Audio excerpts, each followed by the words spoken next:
আসসালামু আলাইকুম প্রিয় দর্শক, অন্য মঞ্চের আলাপচারিতায় আপনাদের সকলকে স্বাগত জানাচ্ছি। ধন্যবাদ আপনাকে। সেই সাথে আমার প্রিয় ব্যক্তি, প্রিয় বক্তা রাশেদ খান ভাই, রাশেদ হায়দার ভাই। পাকিস্তানে যখন ভারতের কাশ্মীরে যখন ভারতীয় সৈনিকের সাথে মারামারি হয়, তখন বাংলাদেশের বামপন্থী, পাকিস্তান, ভারতের বামপন্থী এবং মুসলমানেরা চেঁও চেঁও করে উঠে একেবারে, হায় সর্বনাশ, ইসলাম খতরে ইসলাম খতরে ইসলাম খতরে মুসলমান খতরে মুসলমান খতরে।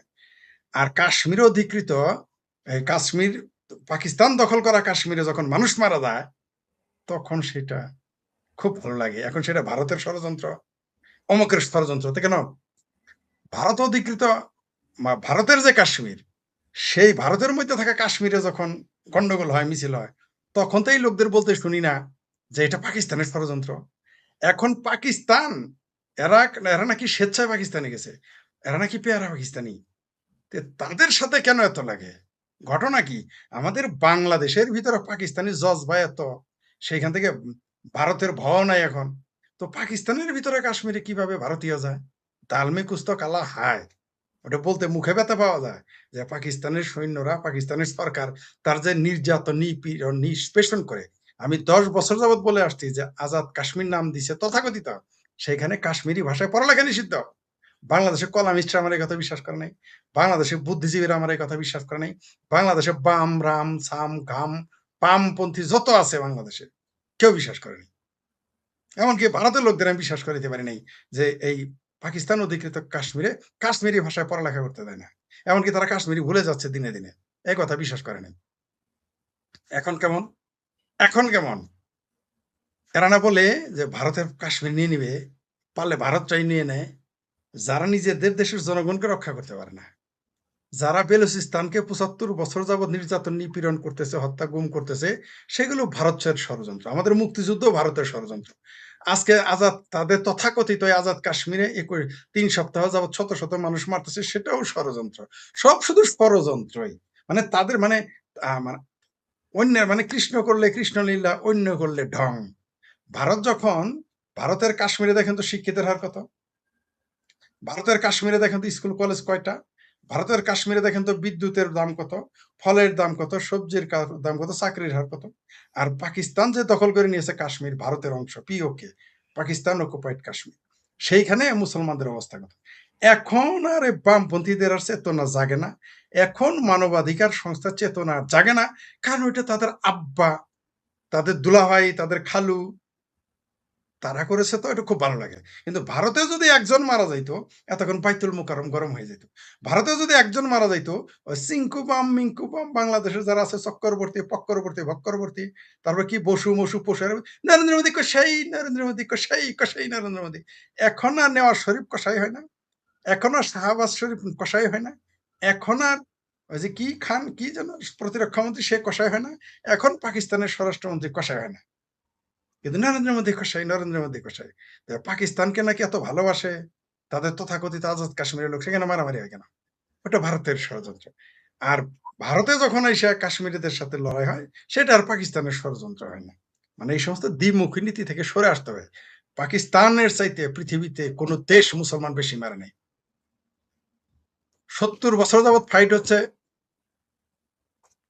ফিলিস্তিনে, কত লক্ষ মানুষ মারা গেছে। আর পাকিস্তান কত লক্ষ মানুষ মারা গেছে। ২৫,০০০ ফিলিস্তিনিকে মেরে ফেলেছে এই পাকিস্তান। তারপরে কয় হাই হুসেন, হাই হুসেন, হাই আছে, হাই হুসেন। এই বাটপার পাকিস্তান, ব্ল্যাক সেপ্টেম্বর নামের যে ইয়েতে জর্ডানের সাথে যুক্ত হয়ে ২৫,০০০ ফিলিস্তিনি মেরে ফেলেছিল। এই কথা তো কেউ বলে না। এক এক সপ্তাহে ২৫,০০০ ফিলিস্তিনি মেরে ফেলেছে এই বদমাইশ পাকিস্তান। আমাদের ৩০ লক্ষ মেরেছে। অগণিত নারী ধর্ষণ করেছে। বেলুচিস্তানকে ৭৫ বছর যাবৎ দখল করে তাদের মারতেছে। বেলুচিস্তান একটা স্বাধীন দেশ, স্বাধীন রাজ্য ছিল, সেটা দখল করে নিয়েছে এই তাদের বাটপার জিন্না, মদখোর, গিদরখোর, তারপরে হুইস্কি খোর জিন্না দখল করে নিয়েছিল এটা। তারপরে আপনার এই আফগানিস্তানের সাথে তাদের, আফগানিস্তানের সারা জীবনে ব্যবসা করেছে। ২৫ লক্ষ আফগান, ২০ লক্ষ আফগানিস্তানিকে ঘেঁটি ধরে বের করে দিয়েছে ভারত, আফগানিস্তানের ভিতরে দাওয়াত দেওয়া ছিল এদের। আর আমাদের বাংলাদেশে ২,০০০ পাঠাইলে এখানে চিৎকার চেঁচামেচি লাগে। তো এই পাকিস্তানের এই বাটপারি, এই কাশ্মীর নিয়ে ওটা ভারতের অংশ এবং তারা স্বাধীনতা চায় পাকিস্তান থেকে, এটা পরিষ্কার। তারা যে এতদিন তাদের ধোঁকা দিয়েছে, এই পাকিস্তানের মতো বিগারিস্তান এদের যে ধোঁকা দিয়ে ভারতের বিরুদ্ধে লড়াই করিয়েছে, এটা তারা এখন বুঝে গেছে, বাটপারি বুঝে গেছে। যেমন আফগানিস্তান এখন পাকিস্তানের বাটপারি বুঝে গেছে, যে যুদ্ধের নাম করে, সন্ত্রাসের নাম করে, পাকিস্তান আমেরিকার পক্ষ নেওয়ার নাম করে সোভিয়েত ইউনিয়নের সাথে রাশিয়ার সাথে যুদ্ধ করে একটা ব্যবসা করেছে আফগানিস্তানের লোকদের। এটা আফগানিস্তানে বুঝে ফেলছে। পাকিস্তানের বাটপারি আফগানিস্তান বুঝে ফেলেছে, বেলুচরা বুঝে ফেলেছে, এমনকি স্বয়ং পাকিস্তানের ভিতরে থাকা কাশ্মীরে বুঝে ফেলেছে। শুধু আমাদের বাংলাদেশের বাঙ্গ মুসলমান এরা এই পাকিস্তানের বাটপারিটা বুঝতে পারলো না। এটাই হচ্ছে আমাদের দুর্ভাগ্য। জি, আপনি আপনি রাশেদ ভাই, আপনি বলেন, এই যে পারমাণবিক বোমা, এটা মুসলমানদের সম্পদ, পাকিস্তান মুসলমানদের কি উপকার করছে এই ব্যাপারে একটু বলেন। পাকিস্তান মুসলমানদের অনেক উপকার করছে, যেমন জি, পাকিস্তানও বলৎকারী রাষ্ট্র, হ্যাঁ, বাংলাদেশও বলৎকারী রাষ্ট্র, জি, দুইটাই বলৎকার। পাইক্যাদের ইউরোপ আমেরিকাতে বলৎকারী চোর এবং ডাকাইত নামেছি না। ইংল্যান্ডে গত 125 মিলিয়ন পাউন্ড চোরা চালান করছে পাইক্যা। এই দেশে যত র্যাপিস ধরা খায় তার মধ্যে সবই দাড়িয়ালা মুসলমান, সব পাইক্যা এবং বাঙালি বঙ্গু, সব এ দুইটা।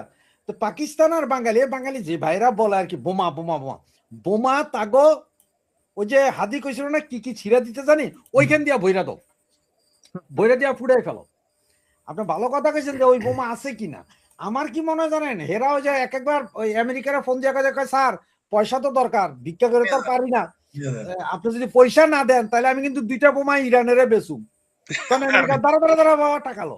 এই কাহিনী কখন করছিল জানেন, রাশিয়া যখন ভাঙে 19টা টুকরো হইল না, প্রচুর বোমা কিন্তু ওই যে একদম রেডি করা বোমা রাখা ছিল বিভিন্ন দেশে। ওইখানে অনেকেই সেম কাজ করতো, যেমন আজারবাইজান, কাজাকিস্তান, ওদের কাছ থেকে পরে এগুলো সব রাশিয়া নিয়ে আসছে। ওরা হুমকি দিত, না হলে আমরা বেচা দুমু অমুকের কাছে তমুকের কাছে। তো পাইক্যাদের অবস্থা ওইটা। আরেক বঙ্গু লেখছে কয় কয় দেখাইলো না সিন্দুরে 60 বলতে এরা 6টা রাফায়েল, ইন্ডিয়ার কাছে আসছিলই 4টা রাফায়েল, একটা রাফায়েল পড়ছে।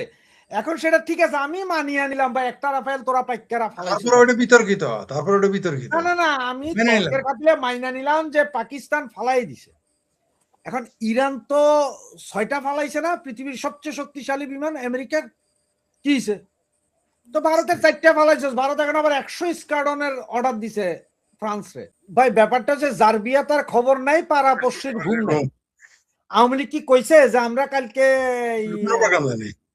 77তম জন্মবার্ষিকী পালন করবো? আর পালন করতে পারে, বাট আমি পালন করবো, এটা কেক আনলাম, ঘরে কাটলাম আর চিল্লে কইলাম শেষ, ঠিক আছে না? কিছু তো কয় নাই। ওদের মনে ওই যে মন কলা খাইছে আর ডর, আসলে এটা ভয়ও না। সেনাবাহিনী উঠে নাই, সেনাবাহিনী এতদিন ছিল, এখন আবার নতুন করে লিস্ট দিয়ে যে 30 তারিখ পর্যন্ত সেনাবাহিনী, কালকে না প্রতিষ্ঠা বার্ষিকী 23 তারিখ, তাহলে তুই 22 তারিখ 23 তারিখ 24 তারিখ 3 দিন রাখ, 30 তারিখ পর্যন্ত কেন? তারেক ফিরে আসবে কবে? এর ভিতরে চায়নার লগে কি চুক্তি হইতে পারে, কি অঘটন ঘটাইতে পারে আবার আমেরিকা ওদের আব্বা, সবকিছু। ওই যে আপনি কিছুক্ষণ আগে কইছিলাম যে এ কইতেছে হুমকি দিবে যে ইন্ডিয়ারে মারবো, নাকি বোমাটা ইন্ডিয়ারে মারার আগে বাংলাদেশ আইনে ঢাকার থেকে উড়াইবো, যার কারণে সেনাবাহিনী দিয়া রাখছে যে কেউ কোনো দিকে চাইও না, এখানে কিছু আকাম করব। হয়তো পাইকারা আকাম করতে পারে, কোনো ব্যাপার না, খালি 6টা জায়গায় কেন সেনাবাহিনী? আবার ঢাকার মধ্যে 18,000 পুলিশ সেনাবাহিনীর। আজকে যে আমাকে ওস্তাদ দাঁড়িয়ালা, কি নামের নামও ভুলে গেছে, ও ওয়াকার, হে কইছে সেনাবাহিনী সময় মতন মাঠে নামবে। একবার মন্ত্রী কয় দূরবীন দিয়ে আওয়ামী লীগ টোকায় পাওয়া যায় না, আবার কয়ে বাবারে আওয়ামী লীগ আহে। আসলে যে তারা কি করতে চাইছে তারা নিজেরাও জানে না। তবে এটা ঠিক, আওয়ামী লীগের প্রতিষ্ঠা বার্ষিকী 100% সফল।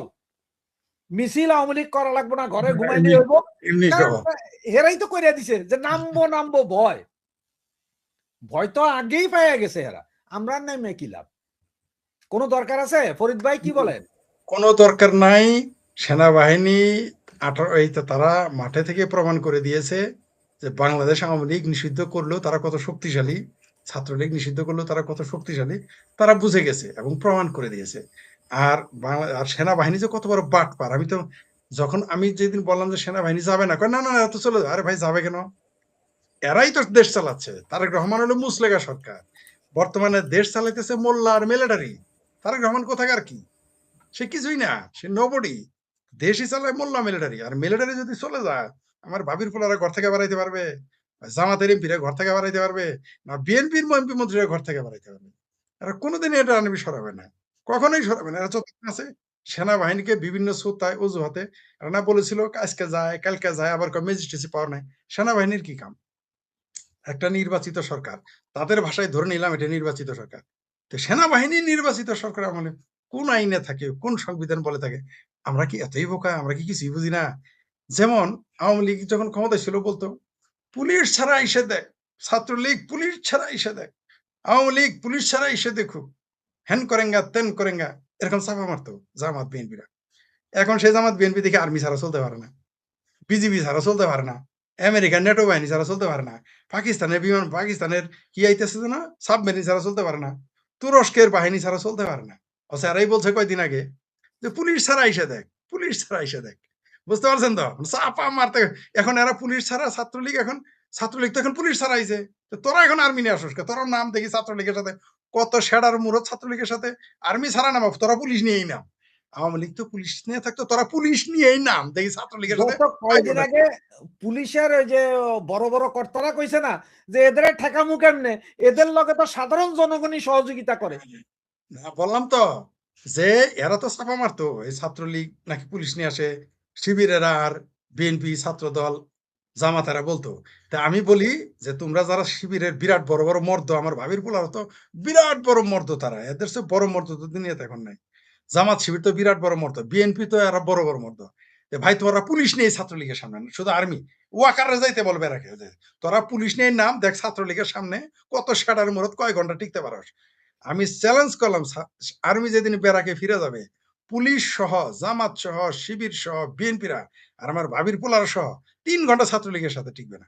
আর সাথে যদি আওয়ামী লীগ যোগ দেয়, তাহলে ৩০ মিনিটে এদের পরাজয় ঘটবে। শুধু সেনাবাহিনী বেড়াকে, এরা পুলিশ নিয়ে আসুক, এরা পুলিশ, বিজিবি, আনসার, এদের গুন্ডা পান্ডা, প্রয়োজনে পাকিস্তানের পুলিশ সহ নিয়ে আসুক, প্রয়োজনে তুরস্কের পুলিশ নিয়ে আসুক। ওই যে আর একটা জামাতের কামের বুয়া আছে না, একটা ব্যারিস্টার, কামের বুয়ার পোলা ব্যারিস্টার কি শাহরিয়ার নাকি পাত্র একটা আছে, জামাতি ক্যানভাসার। ওই ও না বলে যে মানে লম্বা লম্বা কথা বলে না, ও না বলছে যে পাকিস্তান থেকে রেঞ্জার আনবে, পাকিস্তান থেকে রেঞ্জার আনতে বলেন। পাকিস্তানের পুলিশ, বাংলাদেশের পুলিশ, জামাত, বিএনপি, হেফাজত, সামরা নাইফির আর বিএনপি মিলে ছাত্রলীগের সামনে কয় ঘন্টা টিকে আমি দেখতে চাই। আওয়ামী লীগের সামনে এরা কয় ঘন্টা টিকতে পারে আমি দেখতে চাই। শুধু এই ওয়াকার বাটপার, এই যে আমার ভাবির পোলাদের মামা, এই ওয়াকাররা শুধু ফেরাকে ফিরে দিতে দেন।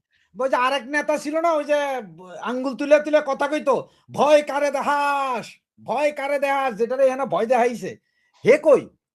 হে তো এখন কওয়া উচিত ছিল যে আর্মি নামানোর দরকার নাই, ভয় কারে দেহাস, আমরা আছি। এটা কয় না কেন এখন জোর গলায়? শিলং সালাউদ্দিন থেকে বিএনপির সব নেতারাই জানে যে আওয়ামী লীগ কি চিজ। এরা ভুলা যায় নাই 88, 90 এর আন্দোলন, 90, 95, 2001, 2007, এটা ভুলে নাই তারা। বলতেও পারবে না এই বেদনা তারা, বলতে শুধু তাই না, 71 আওয়ামী লীগের কাছে তারা আব্বারা কিভাবে পরাজিত হয়েছে এটা তারা বলতে পারবে না, বলতে দেবও না। আমি বললাম তো শুধু ওয়াকারকে, সেনাবাহিনীকে বেড়াকে ফিরে যেতে দেন। যাওয়ার পরে এই পুলিশ নিয়ে আওয়ামী লীগের সাথে আসুক বিএনপি, পুলিশ নিয়ে আওয়ামী লীগের সাথে আসুক জামাত, পুলিশ নিয়ে ছাত্রলীগের সাথে আসুক আমার ভাবির পোলারা। দেখিয়া ছাত্রলীগ আওয়ামী লীগের সাথে কয় ঘন্টা টিকতে পারে, আসুক না দেখি। আমরা বলবো না যে পুলিশ ছাড়া, আয় দেখি। শেখ হাসিনা দেশের ক্ষয়ক্ষতি করতে চায় না, কারণ নিজ হাতে গড়ে দিছে এই দেশ। তা না হলে উনি যদি একটা বার বলে যে আমি আসতেছি, যা করার করো, আর্মি দিয়েও ঠেকাইতে পারবেন না। এটার নাম আওয়ামী লীগ। তিনি যেদিন ঘোষণা দিবেন, সেনাবাহিনী একটাও বেরাকে থেকে বেরোবে না, আমি নিশ্চিত। অনেকে বলছে সেনাবাহিনী মেসাকার করবে। ঘোষণা যদি শেখ হাসিনা দিয়ে ফেলেন, জননেত্রী শেখ হাসিনা যদি ঘোষণা দিয়ে ফেলেন আমি আসতেছি, আমি নিশ্চিত ব্যারাক থেকে একটা সেনাবাহিনী লোক বাড়াবে না, একটাও বাড়াবে না। মোল্লারা কিছু ফালাফালি করবে, একেবারে 3 ঘন্টাতে দাবরায় ছাত্রলীগ আওয়ামী লীগ দৌড়ায় কই যে নিয়ে রাখবে। মোল্লারা হলো শক্তের ভক্ত, নরমের জম, ঠিক মতো পাশার মধ্যে কয়েকটা দিবেন, ঠান্ডা হয়ে যাবে। দেখেন না জামাতের এখন এমপি হয়েছে, বলে নাই 18 কোটি জনগণের জন্য নিয়ে শেখ হাসিনার উন্নয়নের বিরুদ্ধে যারা কথা বলবে তারা দুযোগে যাবে, ঠেলার চোটে কয় নাই তখন। আবার বলবে এই মৌলবীরা আপনি নিশ্চিত থাকেন এই বাটপার মৌলবীরা লিল্লা করে না, শেখ হাসিনা যেদিন ক্ষমতা আসবে ওই দিন আবার আম্মা ডাকবে, আবার বলবে তিনি আমাদের কর্মী মতো, এরা এবার আম্মা বানাবে, নানি বানাবে, খালা বানাবে, জেঠি বানাবে, চাচি বানাবে, মামি ডাকবে, দেখবেন আবার ডাকবে এই মোল্লা, তখন দেখবেন সব সাধু হয়ে যাবে। কারণ তখন তো ওই যে ওয়াজ করে খাইতে হবে, ভাত পাইতে হবে না, তখন দেখবেন শেখ হাসিনা আবার ডাকবে ছাত্রলীগের বাইক নেয় বাইসতে মামা চাচা খালু বানাবে, তাছাড়া চলতে পারবে না তো। এরাই পদবিটা করবে আমি জানি, এরা হলো শক্তের ভক্ত নরমের, দেখেন দেখতেছেন না খুব ক্ষমতা এদের। এদের আসল শক্তি হলো ওয়াকার।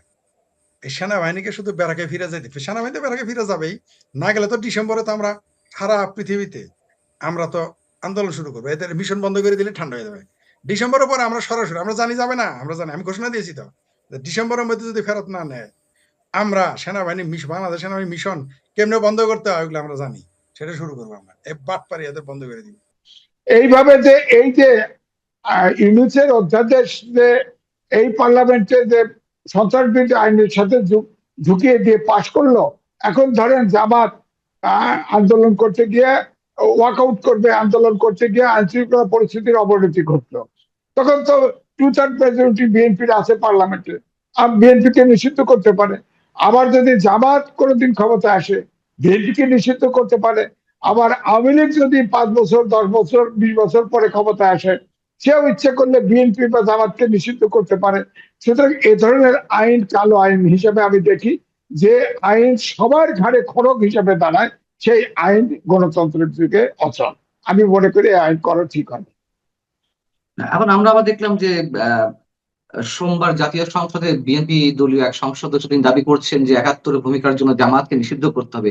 আসলে কি এগুলো শুধু রাজনৈতিক বক্তব্য, নাকি একটা হুমকির মধ্যে ফেলা, নাকি সত্যি সত্যি নিষিদ্ধ করতে চায় জামাতকে 71-এর ভূমিকার কারণে? না, এটা দুই রকম হতে পারে। একটা জামাতকে আইন করছে, জামাত তো বসা ছিল সংসদে, তখন ভাবছে আওয়ামী লীগ নিষিদ্ধ হচ্ছে, কার্যক্রম নিষিদ্ধ হচ্ছে, তাহলে এটা ভালোই, জামাত খুশি খুশি লাগছে। এনসিপি কিন্তু সংসদে ছিল না। এখন এটা কথার কথা জামাতকে ভয় দেখানোর জন্য হতে পারে, তবে এটা তো ঠিক আইন যেহেতু আছে, জামাতকে কার্যক্রম ইজিলি নিষেধ করতে পারে, 2/3 মেজরিটি আছে। সুতরাং এই আইন জামাত সমর্থন দেওয়া ঠিক হয়নি, সংসদে বলা উচিত ছিল আমরা রাজনৈতিক ভাবে আওয়ামী লীগকে মোকাবেলা করব, নিষিদ্ধ করে করার উচিত, তারা এটা বিরোধিতা করা উচিত ছিল। যারা এটার পক্ষে আছে আমি মনে করি তার ভিতরে গণতন্ত্রের মানসিকতা নাই, তার ভিতরে গণতান্ত্রিক চর্চা নাই, সে গণতন্ত্রে বিশ্বাস করে, এটা আমি মনে করি না। এখন আমার বক্তব্য হচ্ছে, একটি দেশ আপনার গণতন্ত্র না হলেও, রাজতন্ত্র না হলেও, সমাজতন্ত্র হলেও কিন্তু একটা দেশ উন্নত হতে পারে। কিন্তু সাংবাদিকদের জন্য গণতন্ত্র দরকার, কারণ যে দেশে গণতন্ত্র নাই সেই দেশে গণমাধ্যমের স্বাধীনতা নেই। সুতরাং এই যে গণমাধ্যমের স্বাধীনতা নাই, এই জন্য জামাত ইসলাম সাংবাদিকদের, যে কোনো দলই হোক, আপনি দেখেন জামাত ইসলাম সাংবাদিকদের নিগৃহীত করে। এই যে ধরেন এখনো সাংবাদিক বহু গ্রেপ্তার আছে, তাদের ভিতরে ফৌজদারি অপরাধ যদি কেউ করে তার বিচার হবে, সমস্যা নেই। কিন্তু সাংবাদিকদের খুনের মামলা দিয়ে রাখে, বলেন খুনের মামলা, সে সাংবাদিক কোনো খুন করছে এটা বিশ্বাস করতে হবে আমাকে, বলেন? কোনো কেউ বিশ্বাস করে না, কিন্তু খুনের মামলা দিয়ে আটকায় রাখছে, এগুলো তো হয় না। এই জন্য রাষ্ট্রের যে মামলা আছে, খুনের মামলা আছে, সাংবাদিককে এটা করে নাকি? সাংবাদিক ফৌজদারি অপরাধ যদি করে তার ফৌজদারি অপরাধে বিচার হবে, কিন্তু সাংবাদিককে আটক করবে কেন? সাংবাদিককে নির্যাতন করবে কেন? আমাদের তো নিয়ম আছে, কোন সংবাদ যদি পরিবেশনায় কিছু ভুল ত্রুটি হয়, তার জন্য আমরা রিজয়েন্ডার স্থাপিত, কারেকশন দিক, কারেকশন দিক। আর সাংবাদিকদের সমন জারি করার আগে কেন গ্রেপ্তার করা হবে, বলেন? সংবাদ সমন জারি মানে কোর্টে যাবে, কোর্টে যাবে, কোর্ট যদি মনে করে এটা অপরাধ, ফৌজদারি অপরাধ, তাকে গ্রেপ্তারের কথা ওয়ারেন্ট জারি করতে পারে। কিন্তু তার আগেই আপনার ধরে নিয়ে তারপরে মামলা দেয়। ধরেন আমাদের সাংবাদিক, আপনিও গ্রেপ্তার হয়েছিলেন, ধরে নিয়ে ওই যে আনিস আলী গ্রেপ্তার হয়েছে, ধরে নিয়ে তারপরে মামলা দেয়। হ্যাঁ, এটা কোনো কথা হলো? তাহলে দেশে গণতন্ত্র আছে, বলেন? এই জন্য বলি যে যতটুকু গণতন্ত্র যে দেশে, ততটুকু গণমাধ্যমের স্বাধীনতা। আমাদের দেশে গণতান্ত্রিক চর্চা আপনিও হতে পারেন, আপনাকে ধরে নিয়ে মামলা দিতে পারে। হ্যাঁ, হতে পারে, কারণ ধরে নিতে তো মামলা লাগে না, ধরে নিয়ে মামলা সাজায় দিবে, দেখা যাবে যে আপনি মনে করেন আমি খুনের মামলায় আসামি হয়ে গেছি, হতে পারে, হতে পারে। আমি তো মামলা করেছি, কারণ প্রেস ক্লাবের নির্বাচনের নটর হচ্ছে, আমি মামলা করেছি, মামলা কোর্ট অ্যাকসেপ্ট করেছে, সমনও জারি হয়েছে, এই মামলা কতদূর আগাবে তা জানি না, তবে আমি সাহস করে মামলা করেছি, তো হয়তো আমাকে ধরে নিয়ে যেতে পারে, আমাকে ঝামেলা ফেলতে পারে, সমস্যা নাই। আবার টকশো তো করি, এখন এখানে একটা শব্দ গোছায় দিয়ে ফটোকার্ড একটা ছেপে দিল, আমি নাকি বলছি বাংলাদেশ, বাংলাদেশ মানেই আওয়ামী লীগ, আওয়ামী লীগ মানেই বাংলাদেশ, ফটোকার্ড আবার ছবি দিয়ে ছেপে দিছে। হ্যাঁ, বলেন, আমি এই কথা তো কোনোদিন বলি নাই। এখন ওই ফটোকার্ড দিয়ে আমাকে ধরে নিয়ে গেল, ধরে নিয়ে আবার কয়েকদিন জেলখানায় রেখে একটা খুনের মামলা দিয়ে দিল, অথবা রাষ্ট্রদ্রোহী মামলা দিয়ে দিল। রাষ্ট্রদ্রোহী মামলা তো খুনের মামলার মতোই।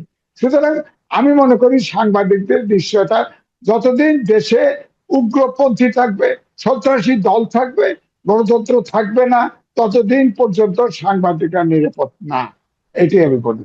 যেমন তাহলে সংসদে দাঁড়ায় করলো না যে আমার বাবা মুক্তিযোদ্ধা ছিল, তিনি শহীদ হয়েছেন, আমার ফ্যামিলিতে 12 জন মুক্তিযোদ্ধা আছে, তাই তার বাপও বেঁচে আছে, মাও বেঁচে আছে, বলেন তাকে তো নৈতিক খলনজনিত অপরাধে সংসদ থেকে তখনই স্পিকার বের করে দেওয়া উচিত ছিল, প্রমাণ হওয়ার সাথে সাথে। হলো, আপনি দেখেন কোন জাতীয় ইস্যু, ন্যাশনাল ইস্যু সংসদে আলোচনা হয় না, সব জায়গায় দেখেন। এই জন্য আমি বলি যে কুসুম কুসুম সম্পর্ক সরকারি দল আর জামাত ইসলামের ভিতরে কুসুম কুসুম সম্পর্ক আছে।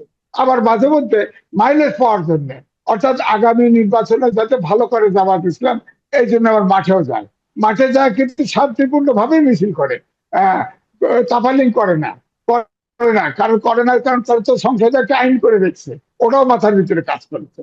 এই আমার শেষ প্রশ্ন একটা গুরুত্বপূর্ণ বিষয়, সেটি হচ্ছে যে আহ আওয়ামী লীগের প্রতিষ্ঠা বার্ষিকী উপলক্ষে সেনা মোতায়েন নিয়ে নানান ধরনের প্রশ্ন ছিল। আজকে একটা সংবাদ সম্মেলন, নিয়মিত প্রেস ব্রিফিং এ প্রধানমন্ত্রী তথ্য বিষয়ক উপদেষ্টা ডাক্তার জাহিদুর রহমানের উপস্থিতিতে, তো সেখানে আওয়ামী লীগ সম্পর্কে প্রশ্ন করা হয়েছিল। তিনি যেটি বলছেন নিশ্চয় আপনার চোখে বেঁধেছে, তারপর আমি একটু বলি এক লাইন, যে কার্যক্রম নিষিদ্ধ থাকা আওয়ামী লীগের রাজনৈতিক দল হিসেবে নিষিদ্ধ হবে কিনা বা থাকবে কিনা সে বিষয়ে চূড়ান্ত সিদ্ধান্ত নেবে আদালত। মানে এটি এখন আদালতের কাছে কেন চাপিয়ে দেওয়া হচ্ছে? মানে এতদিন আমরা ধারণা করছিলাম হয়তো আদালত পর্যন্ত যেতে পারে, এখন সেই সরকারের মুখ থেকে ইচ্ছাকৃতভাবে বের করা হলো। আসলে সরকারের পরিকল্পনা কি? না, পরিকল্পনা তো অনুমানে করা যায়। ডাক্তার জাহিদুর রহমান তো আউলা বাজায় দিছে, যে সে একটা বলছে না যে স্থানীয় সরকার নির্বাচনে যেহেতু প্রতীক নির্বাচন হবে না, সুতরাং ওখানে যদি বিশুদ্ধ যদি কোনো আওয়ামী লীগের কেউ দাঁড়ায়ও, তাহলে সে নির্বাচন করতে পারবে, এরকমই একটা দিছিল। এরপরে তো আওয়ামী লীগ সক্রিয় হওয়ার চেষ্টা করতেছে। এই জন্য আমি বলি যে এবারে যে আবার বললো, এতে মনে হয় যে হয়তো দেখুন ট্রাইব্যুনালে আওয়ামী লীগের এখনো বিচার হচ্ছে, হয়তো একটা বিচারের সময় লিখে দিল যে আওয়ামী লীগ সন্ত্রাসী দল, তাকে নিষিদ্ধ করা যাবে বলে দিল, তাহলে আইন কোর্ট করে দিছে, নিষিদ্ধ করে দিল, হতে পারে, হতে পারে। তো সুতরাং এটা অনুমান করা যায়। বাস্তবতা কি বলছে? রাজনীতি কি আরো সাংঘর্ষিক হতে যাচ্ছে, উত্তপ্ত হতে যাচ্ছে, যুদ্ধাঙ্গী মনোভাব নিয়ে প্রত্যেকে প্রস্তুতি নিচ্ছে একে অপরের সংঘর্ষে লিপ্ত হওয়ার জন্য?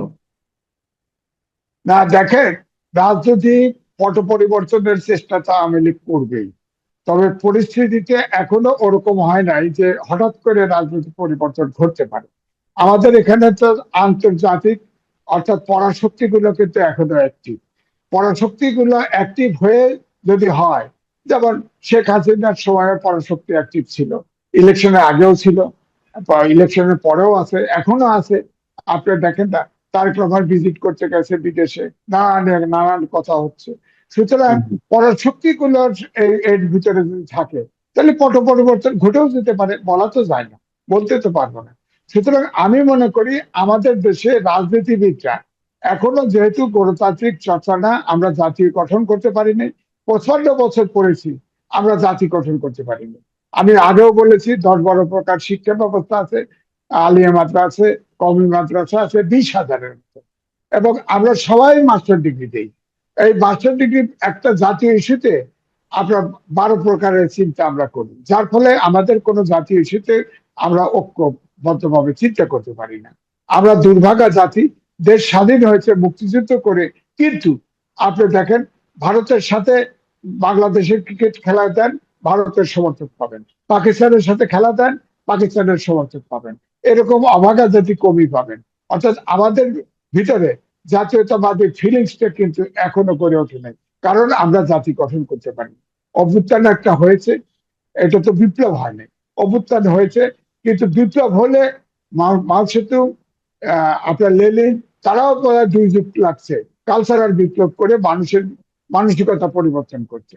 আমাদের দেশে তো অভ্যুত্থান হয়েছে, একটা সরকারকে আমরা তাড়িয়ে দিয়েছি, এটা তো কোনো বিপ্লব না, অভ্যুত্থান ঘটেছে।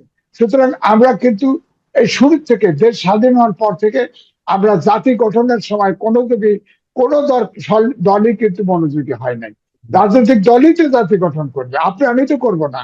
আমি জাতির অংশ, আমার আইন প্রয়োগ থাকবে, আইনের শাসন থাকবে, সুশাসন থাকবে, আমি জাতি হিসাবে তা মান্য করব। এটা হলো আমার জাতি সচেতন নাগরিক হিসেবে আমার দায়িত্ব। কিন্তু সেভাবে তো হচ্ছে না, আইনের শাসন তো বলবৎ না। আমার পক্ষের লোক হলে সে গ্রেপ্তার হবে, তারপরে আবার আপনাকে আস্তে করে জামিন দিয়ে ছেড়ে দেওয়া হবে, আমার বিপক্ষে হলে জেলে পুড়ে থাকো, আবার ধরে নিয়ে খুনের মামলা দিয়ে দেবো। এভাবে তো জাতি গঠন হবে না। রামের কোনো স্থান নেই পশ্চিমবঙ্গ বা পূর্ববঙ্গ মিলিয়ে দেখতে গেলে। তো এখানে এই যে রামের যে মূর্তিটা শুরু হয়েছে, এটা অবভিয়াসলি এটার পেছনে কোনো না কোনো ফোর্স কাজ করছে, নইলে এই সাহস, এই যে এই ছেলেটি, কি নাম যেন, হরিদাস, এর তো যা ব্যাকগ্রাউন্ড দেখলাম, তাকে বাংলায় আমি বলবো বাটপার, মহাবাটপার। এই লোকটা তো আগে জেলে গেছে, ফ্রড চিটিং এর কেসে ধরা পড়েছে। 2022 নভেম্বরের 7 তারিখ বোধহয় ওকে অ্যারেস্ট করা হয়েছিল। তারপরে ও জেলে কিছুদিন থাকার পর, বেরোনোর পর ও বেশ কিছুদিন, আমি যতটুকু এনকোয়ার করেছি লোকালি, তার থেকে যা বুঝলাম, ও বেশ, তখন ওকে কিন্তু দেখা যায়নি।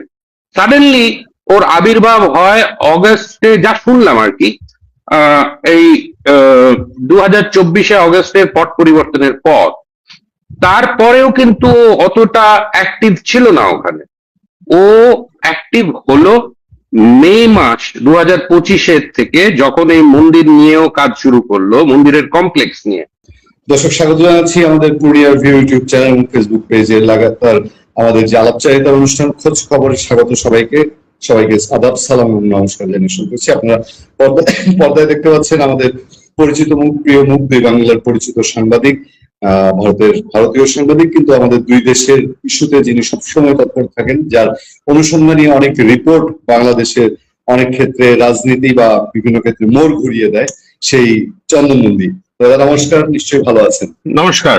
হ্যাঁ, আজকের সন্ধ্যায় আমাদের এই আলাপচারিতা অনুষ্ঠানে আপনাকে স্বাগত জানাচ্ছি, এবং সেই সাথে আমাদের আজকের আলোচনা আমাদের দেশের দুইটা ঘটনা খুব আলোচিত, এবং এগুলোর সাথে ইন্ডিয়ার কিছু একটা রিলেশন আছে। আমাদের প্রাইম মিনিস্টার জনাব তারেক রহমান, তিনি মালয়েশিয়া এবং চায়না ট্যুর করছেন, এবং একটা আলাপ ছিল যে উনি ফার্স্ট কোন দেশে যান, আমাদের লার্জেস্ট নেবার হিসাবে কি ইন্ডিয়া যাবেন কিনা। আমি একটু জানতে চাই, আপনি যেহেতু ইন্ডিয়ার খোঁজ খবর রাখেন, আমাদের প্রধানমন্ত্রী চায়না ট্যুর, চায়নার সাথে যেহেতু ইন্ডিয়ার সম্পর্কটা এখন একটু আগের চেয়ে পরিবর্তন হচ্ছে, যেটা খারাপ ছিল সেটা ভালো করার চেষ্টা করছে দুই দেশ, সেই প্রেক্ষিতে আপনাদের দেশের ভেতরে তারেক রহমানের এই চায়না ট্যুরটাকে কিভাবে দেখা হচ্ছে, সেই জিনিসটা একটু আমি একটু জানতে চাই, চন্দন নন্দী। আমার মনে হয় যে একটা জিনিস যেটা ব্যাকগ্রাউন্ডে আগের থেকে বলে দেওয়া উচিত, সেটা হলো যে মার্কিন যুক্তরাষ্ট্রের সঙ্গে যেই ধরনের একটা রিলেশনশিপে একটা নেগেটিভ এলিমেন্ট একটা ঢুকেছে ভারত আর মার্কিন যুক্তরাষ্ট্রের সঙ্গে, যেই সম্পর্কটাতে, সেইটাতে কিন্তু তার সঙ্গে কিন্তু আমরা দেখতে পাচ্ছি যে চায়নার সঙ্গে একটা সম্পর্ক, রিলেশনশিপ ইমপ্রুভ করার চেষ্টা ভারতের তরফ থেকে কিন্তু হচ্ছে। আমি আজকেই পড়ছিলাম যে আমাদের যে ভারতের যে ন্যাশনাল সিকিউরিটি অ্যাডভাইজার আছেন, উনি এখানে একটা ন্যাশনাল সিকিউরিটি অ্যাডভাইজার্সদের একটা মিটিং হবে দিল্লিতে, তারপরে নানান দেশের আর কি, তারপরে এনারা চলে যাবেন হচ্ছে, আমাদের যে ভারতের ন্যাশনাল সিকিউরিটি অ্যাডভাইজার আছেন উনি চলে যাবেন হচ্ছে অজিত দোভাল সাহেব, উনি চলে যাবেন দেখা করতে চায়নার একজন মন্ত্রী, রাশিয়ার ন্যাশনাল সিকিউরিটি অ্যাডভাইজার, আরো এক দুটো দেশের মানে ন্যাশনাল সিকিউরিটি অ্যাডভাইজারদের সঙ্গে দেখা করতে যাবেন। তো এতে একটা বোঝা যাচ্ছে যে একটা স্লাইট রিঅ্যালাইনমেন্ট হচ্ছে এই সম্পর্কগুলোতে। আর এর সঙ্গে আমি বলবো যে তারেক রহমান সাহেবের যে চীনের সফর, সেটা প্রথমে হলো না, চীন প্রথমে হলো না, মালয়েশিয়া হলো, একটা টেকনিক্যাল ব্যাপারে এটাকে করা হয়েছে, এটা সবাই বুঝতে পারছে। কিন্তু ওখানে গিয়ে উনি কি কি ধরনের প্রকল্প বা কি কি ধরনের এমওইউ বা চুক্তি এই ধরনের কি কি হবে সেটার উপরে কড়া নজর রাখবে ভারত, এর মধ্যে কোনো সন্দেহ নেই। সব মিলিয়ে বোধহয় 24টা বোধহয় এমওইউর কথা শুনতে পাচ্ছিলাম আমি। তার মধ্যে হয়তো রেলেরও কিছু নতুন লাইনের কথা, দুটো তিনটে রেলের লাইনের কথাও এর মধ্যে মানে বলা আছে আর কি। আর তার সঙ্গে হচ্ছে সেকেন্ড পদ্মা ব্রিজের যে একটা উনি হয়তো একটা প্রপোজাল উনি দিতে পারেন চায়নাকে। কিন্তু তিস্তার যে ব্যাপারটা, সেটা হয়তো চায়না অলরেডি এক ধরনের ডিসইন্টারেস্ট দেখিয়েছে এই মুহূর্তে। তার থেকে বোঝা যায় যে চীনের তরফ থেকেও হয়তো একটা ইন্ডিয়ার সঙ্গে একটা সম্পর্ক ইমপ্রুভ করার একটা প্রচেষ্টা আছে বা থাকতে পারে। তো এখানে আমাদের আরেকটা জিনিস খেয়াল করতে হবে, ওনার মালয়েশিয়া সফরে বেরিয়ে যাওয়ার আগের দিন কিন্তু মার্কিন যুক্তরাষ্ট্রের যে অ্যাম্বাসেডর আছেন ঢাকাতে, মিস্টার ব্রেন্ট ক্রিস্টেনসেন, উনি কিন্তু ফরেন মিনিস্টারের সঙ্গে দেখা করেছেন খলিলুর রহমানের সঙ্গে, এটা অবভিয়াসলি। আর তারপরে উনি মিটিং এর পরে বেরিয়ে এসে সাংবাদিকদের বলেছিলেন যে you can bet on the United States. তার মানে সম্পর্কটা ইউএস এর সঙ্গে যাতে ভালো থাকে সেই চেষ্টাটা বাংলাদেশের করা উচিত। তো এর থেকে বোঝা যাচ্ছে যে তারেক রহমান সাহেবও আমার মনে হয় যে এমন কোনো পদক্ষেপ নেবেন না বা এমন কোনো চুক্তি বা এমন কোনো প্রকল্পের সঙ্গে চুক্তি জড়িত সেটা এমন কোনো পদক্ষেপ নেবেন না যাতে কি উনি ব্যালেন্স করে চেষ্টা করবেন এগোতে। কেন কিনা উনি যদি ভারতকে চটিয়ে দেন তাহলে কিন্তু অন্য ধরনের একটা মানে একটা প্রবলেমের মধ্যে হয়তো পড়তে পারেন। ঠিক একইভাবে উনি চায়নাতে গিয়ে সিকিউরিটি রিলেটেড এমন কিছু কথা বলবেন না যাতে কি আবার নয়াদিল্লির উপরে একটা অ্যাডভার্স ইফেক্ট হতে পারে। তো আমার মনে হয় উনি ব্যালেন্স করেই এগোবেন ব্যাপারটা, কেননা ওনার মাত্র 4 মাস হয়েছে পাওয়ারে আসায়। তো উনি এমন কিছু করবেন না যাতে কি ওনার জন্য ডোমেস্টিক্যালি একটা প্রবলেমেটিক জায়গায় ওনাকে যেতে হতে পারে। জি, আমি দাদা একটু আরেকটা ভিন্ন প্রশ্নে যেতে চাই এই মুহূর্তে। আপনি জানেন যে বাংলাদেশের গাইবান্ধায় একটা রাম মূর্তি স্থাপনের উদ্যোগ নেওয়া হয়েছিল, বিশাল প্রায় 81 ফিট লম্বা। কিন্তু বাংলাদেশের যারা একটু এক্সট্রিমিস্ট যারা আছে তাদের বাধার কারণে তারপর প্রশাসন সেটা পোস্টপোন করতে বাধ্য হয়। কিন্তু আমরা দেখছি এটা ধরে দুই দেশেই দুই রকম একটা প্রসঙ্গ উঠেছে। ভারত থেকে কেউ কেউ বলছে যে এই রাম মূর্তি স্থাপন করতে দেয় নাই, রংপুর বিচ্ছিন্ন করে ফেলো, রংপুরকে ভারতের মধ্যে নিয়ে নাও, চট্টগ্রামকে আমাদের মধ্যে নিয়ে নাও। আবার বাংলাদেশ থেকেও এক শ্রেণীর এক্সট্রিমিস্ট, তারা এবার ত্রিপুরা দখল করে ফেলবে, কলকাতা দখল করে ফেলবে, আসাম দখল করে ফেলবে, যেটা দুই দেশেরই যারা লিবারেল জনগোষ্ঠী কেউ সেটা ভালোভাবে দিচ্ছে না। আপনার কাছে জানতে চাই যে এইটার পেছনে কি অন্য কোনো খেলা আছে, অথবা গাইবান্ধার এই ইস্যুটা কি আমাদের যেরকম করে যে ধর্মকে পলিটিক্যালি ইউজ করে দুই দেশই, গাইবান্ধাতে কি সেরকম কোনো বিষয় আছে? ইন্টারেস্টিং ব্যাপার হলো যেই লোকটা এই উদ্যোগ নিয়েছে এই যে এত বড় একটা কমপ্লেক্স করার, তার সঙ্গে রামের মূর্তি স্থাপন করার, দেখেন আগে থেকে বলতে হবে যে দুই বাংলা, পশ্চিম বাংলা এবং পূর্ব বাংলা যেটা এখন বাংলাদেশ, এখানে কিন্তু রাম কোনোভাবেই এটা প্রচলিত মানে ইয়ে না, ফিগার না। এখানে কিন্তু কালচারালি আর রিলিজিয়াসলি হিন্দুদের জন্য কালী আর দুর্গা, আর অল্প কিছু ইয়েতে কৃষ্ণ। হুম তো নানান ধরনের ছলে কৌশলে ও প্রচুর জমি কিনতে শুরু করলো। সঙ্গে সঙ্গে এই শিবের মূর্তি, কৃষ্ণের মূর্তি, পরবর্তীকালে আরো ছোট ছোট মূর্তি কিছু সব দেখলাম আমি। একটা মূর্তি বানিয়েছে, রাধা কৃষ্ণের মূর্তি বানিয়েছে মার্বেল দিয়ে, তারা একটা দোলনায় বসে আছে, সেগুলো নিয়ে আবার সে আবার জল ফলও দেয়, পরিষ্কার করে। তো ও বেছে নিল একটা খুব ইন্টারেস্টিং জায়গা, যেখানে সচরে আচরে কোনো সরকারি কোনো হাত দেবে না, বা ওকে ওইভাবে চার্জ করবে না যে তুমি এইসব রামের মূর্তি বানিয়ে তুমি যে জেনারেল পিস যেটা আছে ওই এলাকায়, সেই পিসটাকে তুমি নষ্ট করছো। মানে আর কোনো জায়গায় হলে কিন্তু ওকে অ্যারেস্ট করে নেওয়া উচিত ছিল, ইনফ্যাক্ট এখনো করা যায়, কিন্তু সে দিব্য ঘুরে বেড়াচ্ছে। কাজ বন্ধ হয়েছে রামের মূর্তির ওপর। এখন ইন্টারেস্টিং জিনিস হলো, রাম যখন একটা ফরেন এলিমেন্ট পশ্চিমবঙ্গে, এই পুরো বাংলায় আর কি, তাহলে এই মূর্তির ডিজাইনিংটা কে করলো? এর কারিগর কোত্থেকে এলো? আমি যা দেখলাম স্টোন চিপস দিয়েই করা হচ্ছে, স্টোন চিপস সিমেন্ট টিমেন্ট দিয়ে করা হচ্ছে। এটাকে প্রচার করা হচ্ছে যে এটা এশিয়াতে সবচেয়ে বড় মূর্তি হবে রামের। তার মানে এর পেছনে একটা পরিকল্পনা আছে, একটা প্রজেক্ট আছে, একটা পলিটিক্যাল প্রজেক্ট আছে। সেই পলিটিক্যাল প্রজেক্ট এক্স্যাক্টলি আমরা হয়তো গেস করতে পারি কার হাত থাকতে পারে, বাট যেটা আমাদের দেখতে হবে যে এখানে কোনো পার্টিকুলার সংগঠন ইনভলভ আছে কিনা এর সঙ্গে। কিছু কিছু সংগঠন বাংলাদেশে আছে, যারা পশ্চিমবঙ্গেও আছে, যারা বিতর্কিত মানে একটা জায়গায় চলে গিয়েছে। আমরা সেটা 2024-এর থেকেই দেখতে পাই,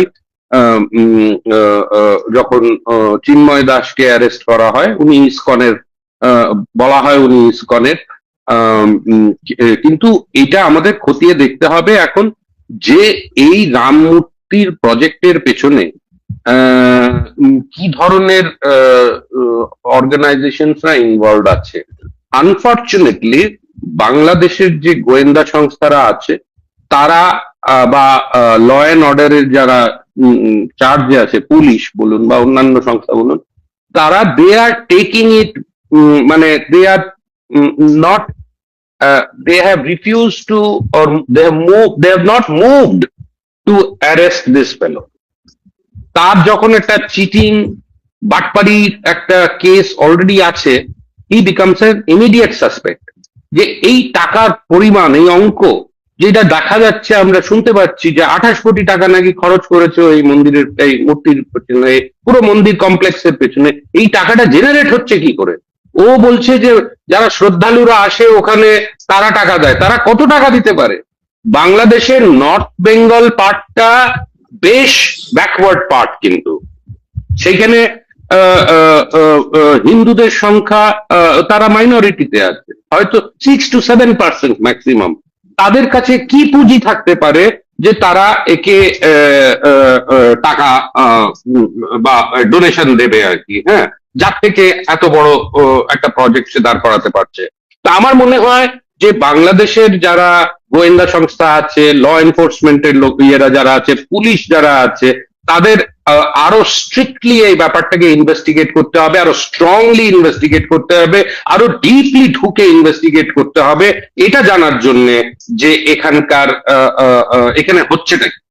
এই এলাকার থেকে যেখানে এই মন্দিরটা, এই মন্দির আছে বা এই যে রামের মূর্তি এরা করতে চাইছে, এখানকার লোকাল, এটা হচ্ছে গাইবান্ধা সাদুল্লাপুর কনস্টিটুয়েন্সিতে পড়ে, পলাশবাড়ি সাদুল্লাপুর, সরি, পলাশবাড়ি সাদুল্লাপুর কনস্টিটুয়েন্সিতে পড়ে, যার এমপি হলেন জামাতে ইসলামীর নজরুল ইসলাম লেবু, তার নাম, হ্যাঁ, মৌলানা লেবু বলেই তাকে তার সঙ্গে পরিচিত। এখন আজকেই শুনলাম যে এই যে হরিদাস চন্দ্র, সে নাকি গেছে ঢাকায় পার্লামেন্টে দেখা করতে কোনো এক জনৈক এমপির সঙ্গে। এখন সে এমপি কে, কার সঙ্গে দেখা করতে গেছে, কিসের জন্য দেখা করতে গেছে, এই জিনিসগুলো কি বাংলাদেশের মিডিয়া খোঁজ রাখছে, বা তার পেছনে কি গল্প সেটা জানার চেষ্টা করছে? তো আমার মনে হয় যে এটাকে আরো স্ট্রংলি, আরো ডিপলি ইনভেস্টিগেট করা উচিত। আর এর পেছনে যদি কোনো ধরনের পলিটিক্যাল প্রজেক্ট থেকে থাকে, সেইটা এক্সপোজ করাটা কিন্তু আমার মনে হয় মিডিয়ার একটা রোল প্লে করা উচিত এটার পেছনে।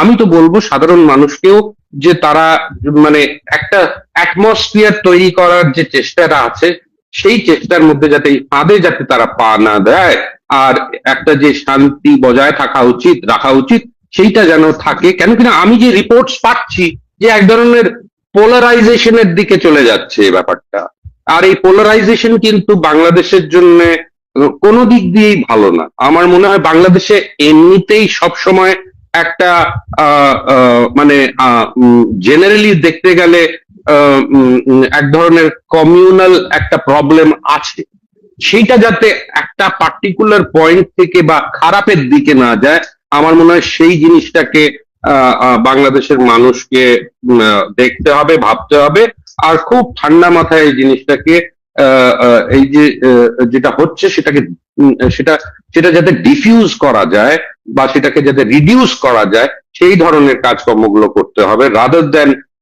মানে আগুনে ঘি ঢালার মতন কাজ।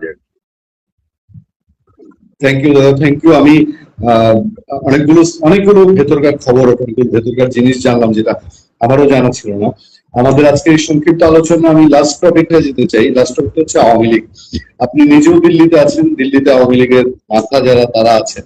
আপনি জানেন যে বাংলাদেশে আওয়ামী লীগের প্রতিষ্ঠা বার্ষিকী ছিল, এই উপলক্ষে বাংলাদেশে মিলিটারি ডিপ্লয় হয়েছে, বিজিবি ডিপ্লয় হয়েছে, তারপর প্রচুর পুলিশ এবং আওয়ামী লীগ বিরোধী যারা আছে তারা তাদের পলিটিক্যাল ফোর্স নিয়ে মাঠে নেমেছে যেন আওয়ামী লীগ কিছু করতে না পারে।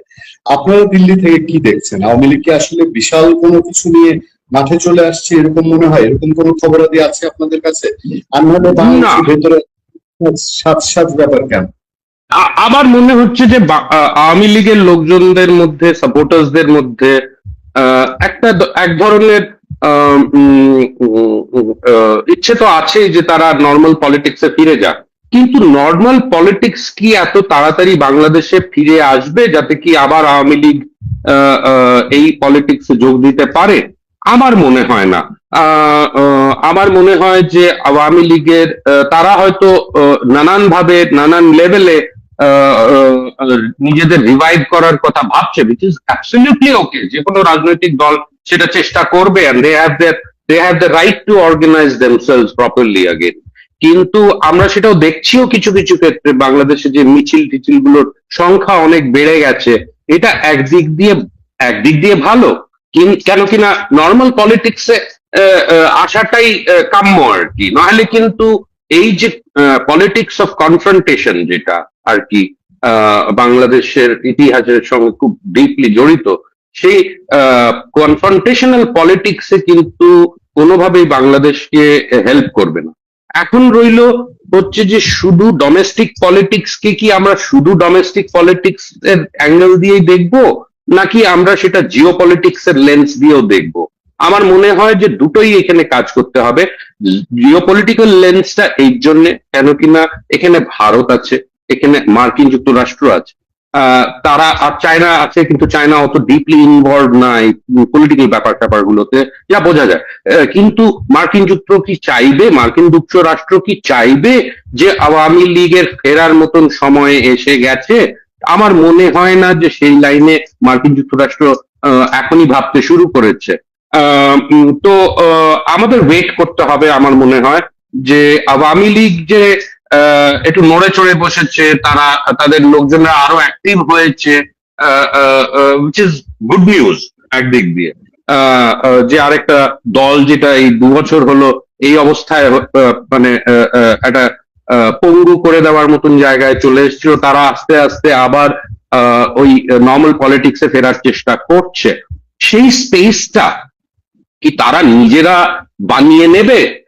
কেন কিনা যা আমি দেখতে পাচ্ছি, খুব আস্তে আস্তে কিছু কিছু নেতাদের জেল থেকে ছাড়া হয়েছে। হয়তো আগামী দিনগুলোতেও হবে, কিন্তু সেটা কি খুব ক্যালিব্রেটেড ভাবে স্লোলি সেই জায়গাটাতে আমরা পৌঁছবো, নাকি দুম করে আমরা এক্সপেক্ট করতে পারি না? তো সেই জন্য আমাদের দেখতে হবে এই দুটো ব্যাপারটাই, ডোমেস্টিক পলিটিক্স এর কিরম ধরনের শেপ নিচ্ছে আর জিওপলিটিক্যাল কি ধরনের শেপ নিচ্ছে, এইগুলোর উপরে নির্ভর করছে আওয়ামী লীগের ফিউচার আমার মনে হয়। Thank you. মানে আপনার কাছে মনে হচ্ছে যে আমেরিকার বিষয়টাই এখন গুরুত্বপূর্ণ, যে আমেরিকা কিভাবে তার মানে কি ডিপ স্টেট যেটা আমরা বুঝি, সেই ডিপ স্টেট এখনো খেলা করছে এই সাবকন্টিনেন্ট নিয়ে এবং বাংলাদেশ। সার্টেনলি এখন ডিপ স্টেট বলে আমাদের নিজেদের মানে এটা মার্কিন সিকিউরিটি এজেন্সিজরা এর সঙ্গে ইনভলভ। ডিপ স্টেটের কাজ যা হওয়ার হয়ে গিয়েছে, এখন কিন্তু সরাসরি তাদের সিকিউরিটি যে কমিউনিটির যে সংস্থা, তারাই এগুলোর সঙ্গে যুক্ত হয়ে আছে। তারাই হয়তো এখন চাইছে না যে আওয়ামী লীগের ফেরার মতন সময় তারা এখনো নির্ধারিত করে দিতে পারছে না।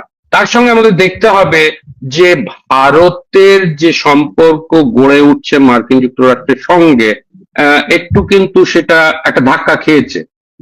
সেখানে যে একটু আগে বললাম গোড়ার দিকে যে একটা নতুন ধরনের কি সমীকরণ তৈরি হচ্ছে চায়না, রাশিয়া, ভারতকে মিলে, সেইটা যদি হয় তাহলে ভারত কি ধরনের রোল প্লে করবে আওয়ামী লীগের নর্মাল পলিটিক্সে ফিরে আসার জন্য, সেটা আমাদের ওয়েট করতে হবে। একটু আগেই বললাম যে যতদিন অব্দি আওয়ামী লীগের নেতারা সক্রিয় না হতে পারছেন, বা তারা দেশে ফিরে যেতে না পারছেন, বা তাদের জেল থেকে বেশি মাত্রায় তাদের ছাড়া না হয়, ততদিন আমরা ধরে নিতে পারবো না যে একটা এমন যে পলিটিক্যাল স্পেসটা তাদের জন্য ভালোভাবে ওপেন করে দেওয়া হয়েছে। So we have to wait for some more time এটাকে দেখার জন্য। এটা একটা চলমান প্রক্রিয়া। আমার মনে হয় যে এটা দুম করে হবে না, বা অনেক বেশি সময় নেবে, একটা সার্টেন পেসে চলবে, একটা সার্টেন গতিতে চলবে কিন্তু এই জিনিসটা। তো আমরা দেখবো আপস এন্ড ডাউনস। তো don't expect anything suddenly. Thank you very much Chandan Nandi. আমি আজকে এই সংক্ষিপ্ত অনুষ্ঠান এখানেই শেষ করতে যাচ্ছি। ভালো থাকবেন, সুস্থ থাকবেন, আপনার সফলতা এবং সুস্বাস্থ্য কামনা করি। Thank you very much. শুভ সন্ধ্যা, নমস্কার জানাচ্ছি আপনাকে আবার। থ্যাংক ইউ পুনিয়া ভাই। এটা যেন আপনার জন্য আগামী দিনে কিভাবে হবে জানি না। হ্যাঁ, এটা কম্পেনসেশন আপনি করতে পারতেন যদি গতকালকে একদিনের আজকের ভিজিটে ইব্রাহিম সাহেব কথা বলার সঙ্গে, প্রধানমন্ত্রী কথা বলার সঙ্গে যদি বুঝতাম যে বাংলাদেশ থেকে 20,000 লোক নিবে আগামী 3 মাসে। এটা আপনি একটা স্মারকলিপি সাইন করছেন, 20,000 লোককে নেওয়া হবে। আপনি ট্যুরিজম করে দিয়ে আসছেন। ট্যুরিজম কার ফেভারে দিচ্ছে? কোন মালয়েশিয়ান বাংলাদেশে আসবে ঢাকা শহরে ঘুরতে, এই মোহাম্মদপুরের এই গন্ডোল দেখতে? আপনার বাংলাদেশে কোন টুরিস্ট পয়েন্ট আছে? কোন টুরিস্ট পোস্ট আছে? কোন একটা হোটেল আছে? সাধারণ হোটেল মানুষ বসে যেটা রিসোর্টে বসে খাবে আছে? তাহলে ট্যুরিজম চুক্তি করলেন কেন?